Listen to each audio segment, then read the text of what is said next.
Right here, I was working on a Mazda Miata 2007, and I'm gonna show how to do the rear struts. You're gonna want to remove all these panels in the trunk. Um, you can start by removing this thing right here, and you can remove the carpet too to make the whole job easier. But I left it in. But there's all these little clips that you have to remove, and there's some behind this rear one that's kind of hidden. So you have to you don't have to remove the rear one. I kind of just left it in, but I'm showing the clips that you have to remove from the rear one so you can get to the hidden ones and all the side ones too, all the side clips. um, Basically, you have to remove all the panels on the front one and the side ones to get to the strut bolts. It's not really that bad, but here I'm showing how I didn't remove the rear one, and I got to the hidden clips. And there's the side one that you couldn't really see. Again, if you want to remove it easier, just take out the carpet. But I didn't remove it. I didn't have to. I just didn't want to take too much stuff from the customer's car and make a mess. All right, now you have the side panels removed. On the driver's side, there's this big metal piece. It's held in by a couple of five bolts that are 10 millimeters, and you want to remove a couple of the connectors.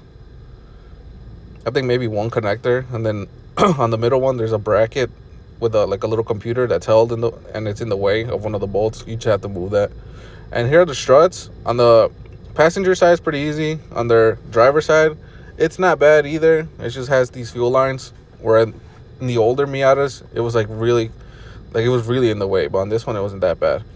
At the top, there's on each side there's two 14 millimeter bolts for each side, and then you have to get the other one at the bottom, which is a 12 millimeter bolt.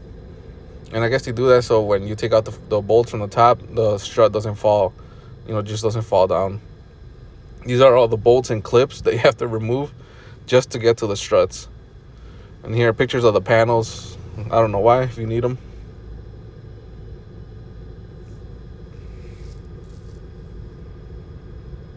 Just more pictures if need be.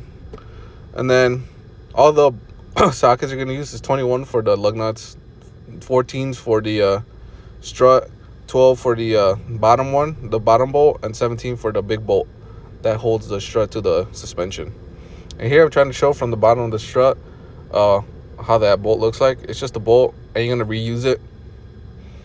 So it's a 17 millimeter bolt that holds in the bottom of the strut.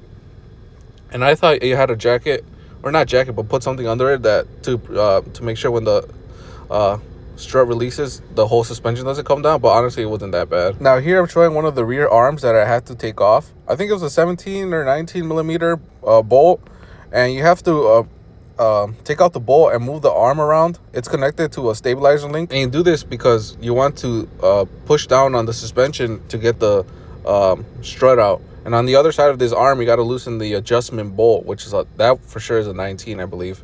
And when you do that, you're gonna have to, unfortunately, maybe get an alignment. So here I'm showing I'm going back to what I'm doing. I'm pushing down the suspension to push the strut down. But I think even before that, you want to get the bottom of the strut out.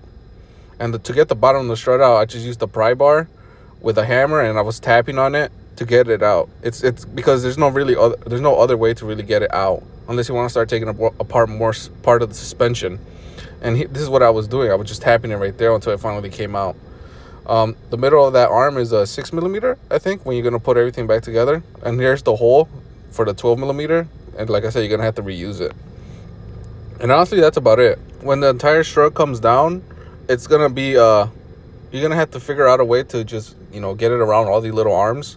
It's not bad. That's why I said you want to disconnect that rear control arm. You could disconnect the stabilizer link too if the stabilizer link is relatively new or the threads are really good. Mine were really bad. Usually when you touch stabilizer links, you're replacing them. So that's why I didn't disconnect it. But you have more room if you disconnect the stabilizer link. But if you're in the same situation as I am, you probably don't want to remove that. And you're just gonna have to get someone, or you could do it yourself, to pull on it, towards the bottom or towards the rear, just to get that space to get that strut out. And like I said, it's not bad. I got it done relatively easy. And here's the old strut if you want to use OEM. I use just aftermarket ones, and the car was fine too. And we replaced them just because you know, they were leaking very little bit. But yeah, if you have any questions, just let me know and I'll try to help you out.